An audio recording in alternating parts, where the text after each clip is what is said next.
Baik, ini baru 3 orang ini, yang lain belum. Ntar ya, yang lain saya undang untuk segera bergabung.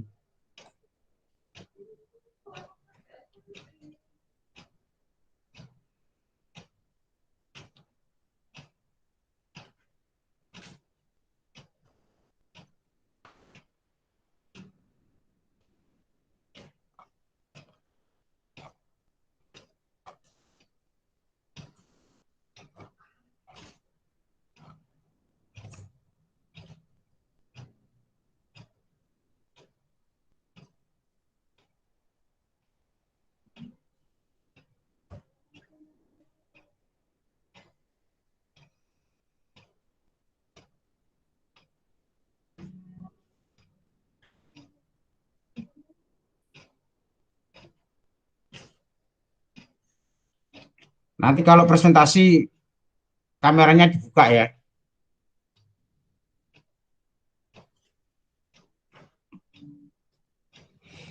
Loh, Pak, berarti on cam. Ya, masa nggak siap. Kalau nggak siap, nggak apa-apa. Nggak usah on cam, Pak, belum mandi. Oh, gitu.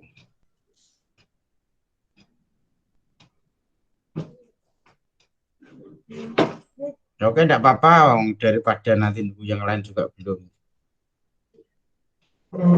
Sambil saya absen, bentar ya.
Masih bertahan 3 orang nih yang bergabung.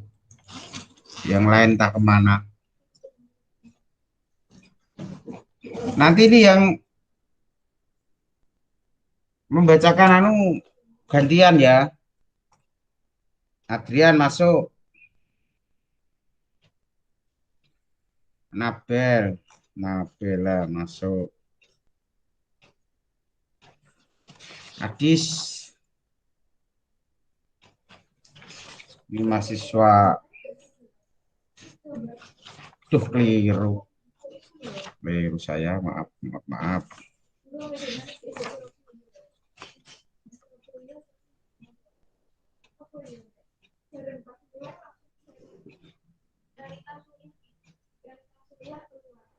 Adrian masuk,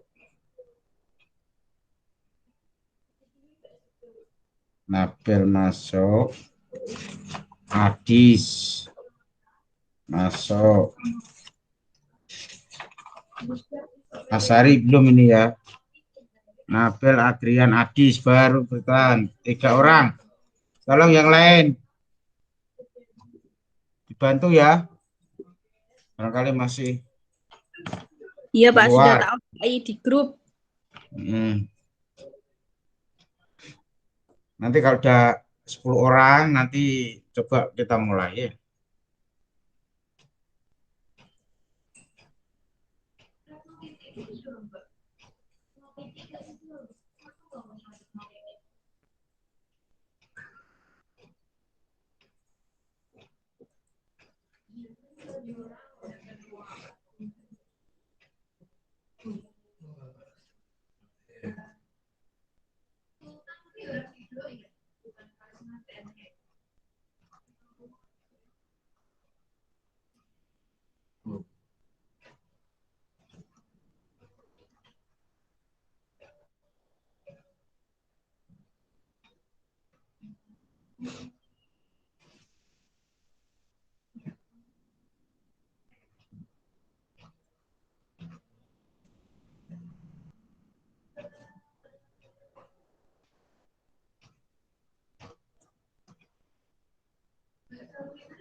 Masih bertahan 3 orang.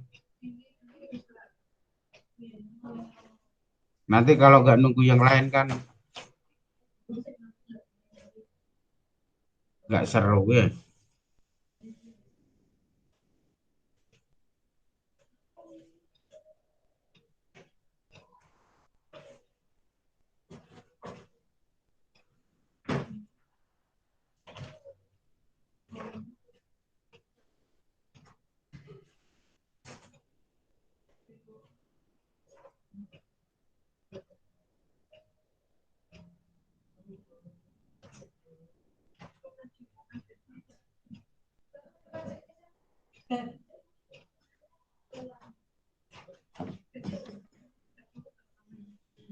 Yuk malah.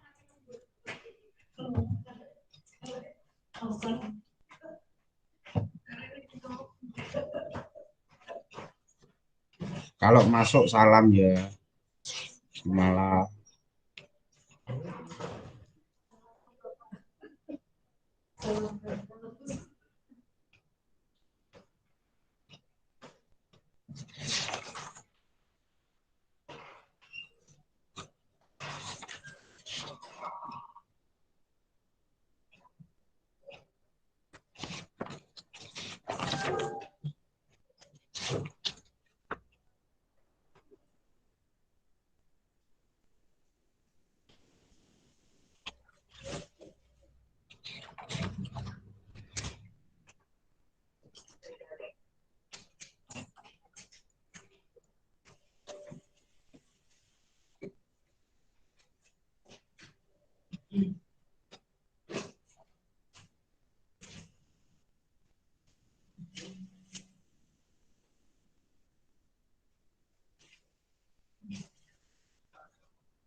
Yang lain kok nyantai ya.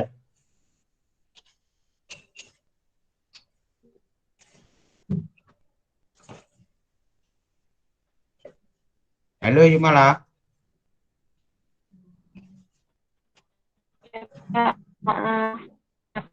Teman-temannya cepet ya. Suruh gabung.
Ya, selamat bergabung Pak Nasikin dan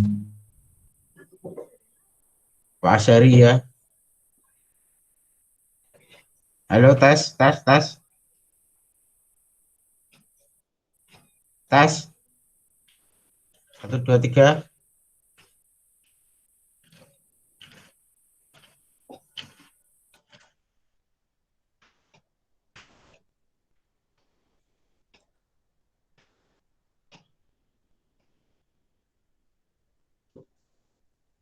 Tes 1, 2, 3.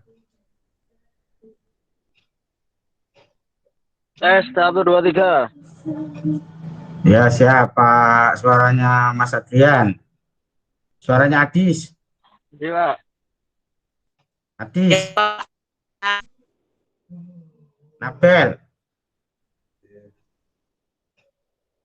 Iya, Pak. Oke, Nasikin. Hadir, Pak. Oke, Yumala.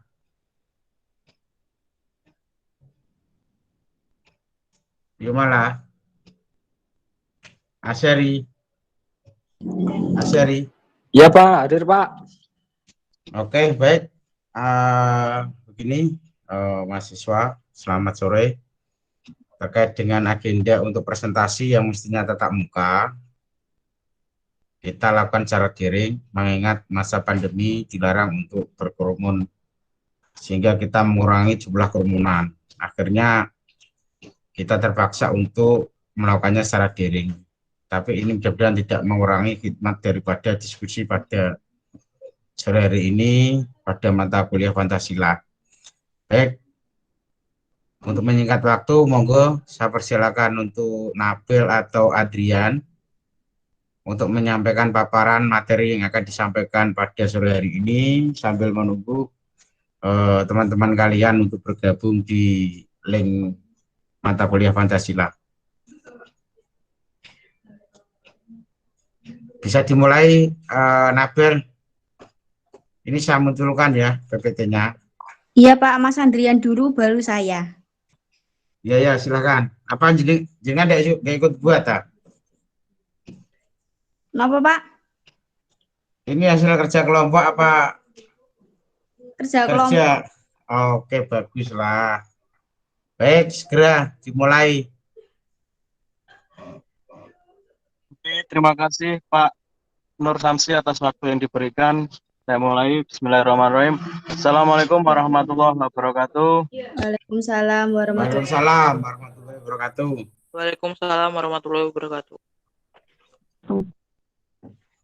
Selamat sore teman-teman, salam sehat, salam sejahtera bagi kita semua. Semoga kita dalam keadaan sehat, walafiat, dan selalu dalam lindungan Tuhan Yang Maha Esa. Amin. Tetap jaga kesehatan dan tetap iya. semangat. Siap-siap. Salam Lanjutkan. mahasiswa. Nanti untuk yang Oke, lain, di sini saya dan rekan saya, nyiapkan di pertanyaan sini ya. dan rekan saya Mbak Nabela Fatihatul Armiah akan mendiskusikan tentang Pancasila dalam kajian sejarah bangsa Indonesia.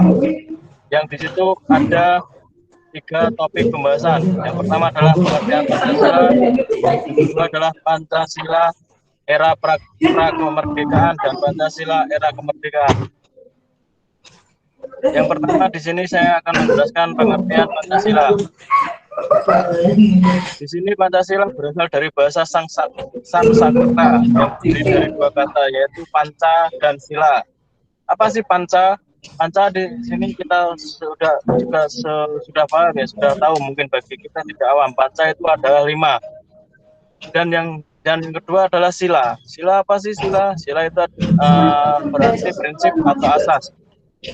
Hal itu berarti Pancasila sebagai dasar dan pedoman kuat dalam kehidupan berbangsa dan bernegara di Indonesia khususnya. Soalnya Pancasila ini adanya hanya di Indonesia ya teman-teman. Dalam perumusan Pancasila berdasarkan negara ada sejumlah sidang serta diskusi yang dilakukan. Proses tersebut diawali melalui sidang. Mas Bobi langsung bergabung ya. Pertama, persiapan kemerdekaan Indonesia pada 29 Mei hingga 1 Juni. Jumlah tokoh kemerdekaan mengemukakan pendapat mengenai dasar negara Indonesia, seperti Soekarno, Pak Soekarno, dan Pak Ahmad Yamin. Setelah sidang pertama BPKI selesai, mereka setelah sidang itu anggota BPKI melakukan perumusan dan membentuk panitia.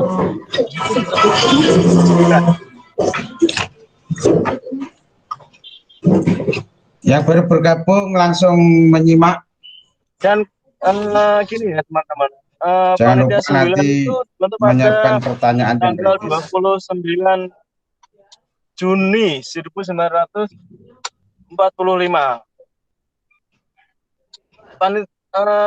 Dalam panitia 9 tersebut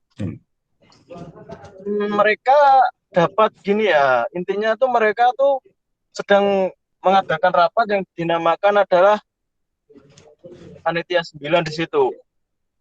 Dan mereka merumuskan tentang apa sih yang akan menjadi ideologi di bangsa Indonesia dan apa sih yang menjadikan yang akan menjadi dasar negara Indonesia. Yaitu mungkin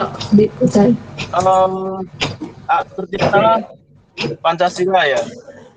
Pancasila sebagai dasar dan ideologi negara kita, Indonesia khususnya. Dan di situ pertama ada pengertian Pancasila berdasarkan pengertian Pancasila sebagai dasar negara. Pancasila sebagai dasar negara berperan sebagai dasar kehidupan serta pedoman hidup bagi seluruh bangsa Indonesia. PPT-nya next, Pak. Sebab merupakan perwujudan cita-cita luhur serta tujuan utama bangsa Indonesia. Jadi yang poin pertama adalah Pancasila itu sebagai dasar sebenarnya bagi negara kita Indonesia khususnya.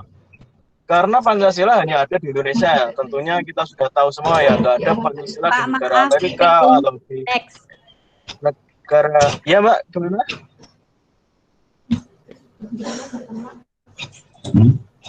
Dan Pancasila itu menjadi perwujudan sebuah cita-cita dari nenek moyang kita ya, leluhur kita.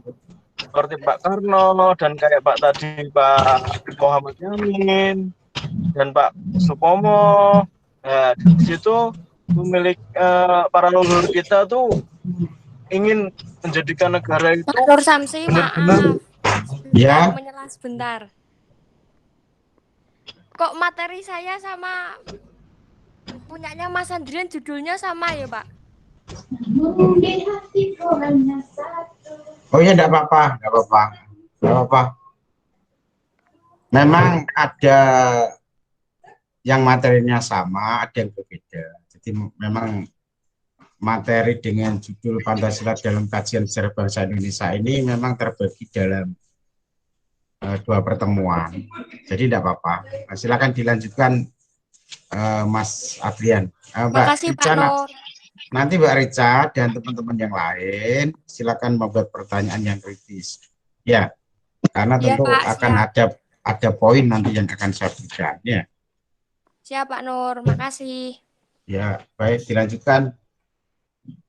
Oke, terima kasih Mbak Rica dan Pak Nur Samsi. Oke, saya lanjutkan.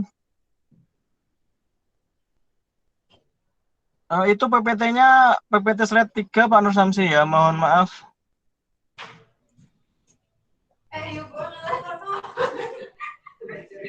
Tadi adalah Pancasila sebagai dasar negara. Dan yang kedua adalah pengertian Pancasila sebagai pandangan hidup bangsa ini, bangsa Indonesia tentunya. Mengandung makna bahwa sebuah aktivitas kehidupan bangsa Indonesia sehari-hari seharusnya sesuai dengan Pancasila. Seharusnya Indonesia tuh rakyatnya tuh berpegang teguh di mana sebuah kepada Pancasila yang dibuat oleh para leluhur kita sebagai tinggalan atau warisan bangsa kita.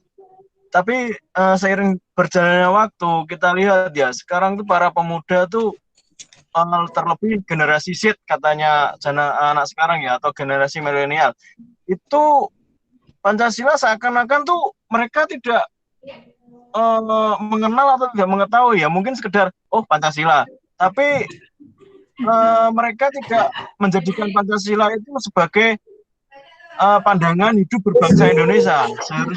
Seharusnya sebagai pemuda sekarang mereka harus bisa berpegang teguh terhadap Pancasila ya. Kenapa? Karena secara tidak langsung kalau kita mempelajari itu Pancasila itu benar-benar berpengaruh banget ya terhadap kita para pemuda untuk berbangsa dan bernegara, tentunya berada di bangsa Indonesia. Kenapa saya bilang gitu? Karena di dalam Pancasila tersebut ada 5 sila yang tidak memihak satu ras atau satu agama atau satu kelompok atau satu organisasi, tapi dia mengglobal seluruh bangsa Indonesia.